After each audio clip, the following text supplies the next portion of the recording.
बारिश और बाढ़ ने जनजीवन को बुरी तरह प्रभावित कर दिया है।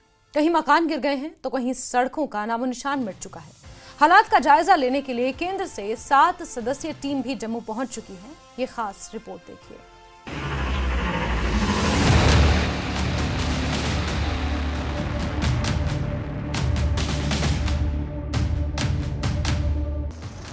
जम्मू में लगातार हो रही बारिश ने तबाही मचा दी है। मकान ढह गए, कई घरों में दरारें आ गई और जो खड़े हैं वो कभी भी गिर सकते हैं। जगह जगह लिंक रोड टूट चुके हैं और कई इलाकों में बिजली और पानी की सप्लाई ठप पड़ी है। बहुत खतरा था सर। इस समय हम 10 साल से बोल रहे थे इनको कि इनको गिरा दो। वो पिछले वाला मकान इन्हीं का था, उनको दूसरे भाई का उन्होंने गिरा दिया था वो 10 साल पहले। इन्होंने ये चार भाई हैं आपस में, इन्होंने सभी ने छंडी में मकान बनाए हुए हैं। इनको बोलते थे नहीं, इनका अपना डिस्प्यूट था ना आपस में इनका। मुझे बताएं कि ये जो इलाका है, ठीक है, ये एक मकान है जिला के मोहल्ले में, एक मकान है, हाँ, जो 2-3 मकान यहाँ पे ढह गए हैं, उसके बाद वापस जो है क्रैक्स हर एक मकान में आ चुके हैं। देखो हमारा सारा नुकसान हो गया, हमारे ऊपर तक शीशे टूट गए हैं सारे। नुकसान तो काफी हुआ है, लेकिन ये मानते नहीं थे। क्योंकि छन्नी में रह रहे हैं, अपने बड़ी बड़ी कोठियों में रहते हैं, आता कोई नहीं था। कल कोई नहीं आया। कल ये स्कूटी किसकी? स्कूटी हमारी थी। कल भी इनको बोला कि आओ इधर, कोई नहीं आया था। सुबह से शाम तक कोई नहीं आया इनके घर का। प्रशासन से कोई आया नहीं इस मलबे को उठाने के लिए? एमएलए साहब आए थे, हमारे अरुण सेठी जी, वो भी आए थे। एमएलए साहब आए थे, अंदर 3-4 फैमिली थी ये, उनको निकाला उधर से, खिड़की तोड़ के निकाला हुआ उनको। मुझे एक चीज बताएं कि यहाँ पे जो बाकी मकान है, कोई ओल्ड सिटी का इलाका है, राजे महाराजा सारे पूरी लेन है, जो पूरी लेन खराब है। उसके पीछे वाला मकान 10 साल पहले गिरा था। उसके बाद कोई नहीं आया उसको उठाने के लिए। कमेटी का कोई बंदा उठाने के लिए नहीं आता। आते हैं, थोड़ा सा मलबा उठाते चले जाते हैं। कितना जोखिम है आप सब लोग? ये जो कालीजनी का इलाका है, जलाका महला इलाका है, यहाँ पे मुबारक मंडी का इलाका है, ये कितने जोखिम है आप लोग? ये सब पुराने मकान है, जो इनको तोड़ना चाहिए इनको।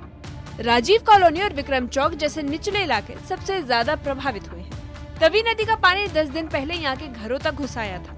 बाढ़ का मलबा अब भी गली और घर में फैला हुआ है। बर्तन से लेकर फर्नीचर और कीमती सामान तक सब कुछ बर्बाद हो चुका है।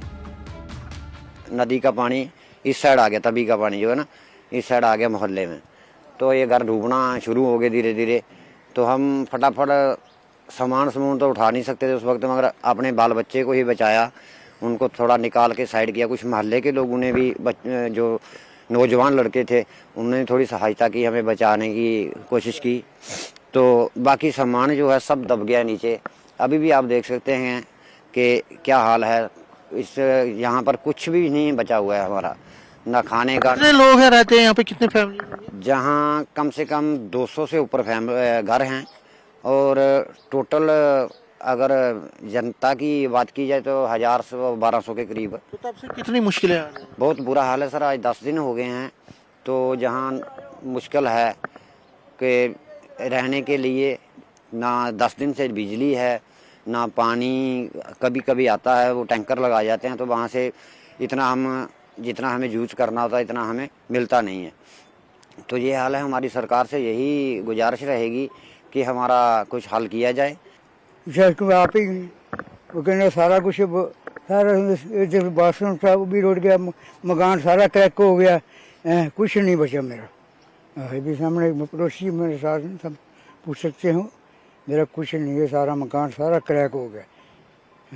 सारा मकान। अब कहाँ रह रहे हो रात को? रात को वो शेड में, वो शेड है ना जो, वो जहाँ रह रहे हैं, बस बैठ के गुजारा कर रहे हैं। उठे आग बाड़ी हुए, उठे बस 24 घंटे 8 दिन हो गए बैठे हो।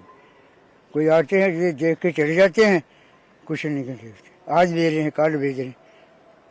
ना तो यहाँ लाइट है, ना बिजली है, ना यहाँ पानी है, और यहाँ पे देखा जाए तो मलबा पड़ा हुआ है, ना कोई आया है यहाँ पे। जब अमित शाह का दौरा था तो यहाँ सफाई कर्मचारी लगाए गए थे, अब तो एक नहीं मिला, लोग खुद ही लगे हुए हैं। जैसे आपने देखा यहाँ पे अंकल को अंदर सफाई करते हुए, तो अभी अंकल ने आपको देखा, वहाँ से आए हैं।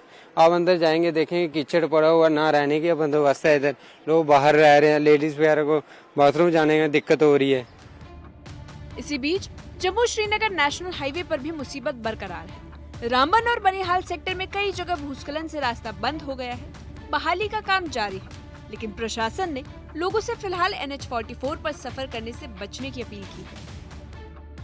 जम्मू में लगातार बारिश और फ्लैश फ्लड से भारी तबाही हो गई है। ऐसे में आईजीपी कश्मीर वीके बिरदी का कहना है कि जम्मू कश्मीर पुलिस में बाढ़ राहत और बचाव कार्य में सक्रिय भूमिका निभा रही है। उन्होंने बताया कि पुलिस अन्य सिविल विभागों और एसडीआरएफ के साथ मिलकर हालात पर लगातार नजर बनाए हुए है। हालात का जायजा लेने के लिए गृह मंत्रालय की ओर से 7 सदस्यीय उच्च स्तरीय टीम जम्मू पहुंच चुकी है। एनडीएमए के सलाहकार कर्नल केपी सिंह के नेतृत्व में आई टीम राज्य के जिलों का दौरा करेगी और 7 सितंबर को अपनी रिपोर्ट सौंपेगी। कल से जब यहाँ बारिश हो रही थी तो बहुत से इलाकों में, खासकर दरिया झेलम में उफान पे थी और उसके कारण काफ़ी इलाकों में जो साउथ कश्मीर के तो वाटर लॉगिंग और स्पिलेज हुआ था। तो लिहाजा police, army, civil administration, SDRF और एनडीआरएफ की सारी टीमें हैं, उनका वेल कोऑर्डिनेटेड एफर्ट्स है और उसमें कई जगह जहाँ पे पानी भराव हुआ है वहाँ पे उनको लोगों को रेस्क्यू करने में भी मदद की गई है। अर्ली वार्निंग देके रेस्क्यू करने और रिलीफ करने के काम में जो ये सारे महकमे हैं अपने साथ एक कोऑर्डिनेटेड एफर्ट के साथ लोगों की मदद कर रहे हैं। तबाही के बीच केंद्र सरकार की 7 सदस्यीय उच्च स्तरीय टीम जम्मू पहुंच चुकी है, जो सभी जिलों का दौरा कर नुकसान का आकलन करेगी। वहीं जम्मू श्रीनगर नेशनल हाईवे पर भूस्खलन से यातायात बाधित है और प्रशासन ने यात्रा से पहले ट्रैफिक एडवाइजरी का पालन करने की अपील की है। Bureau report, news 18।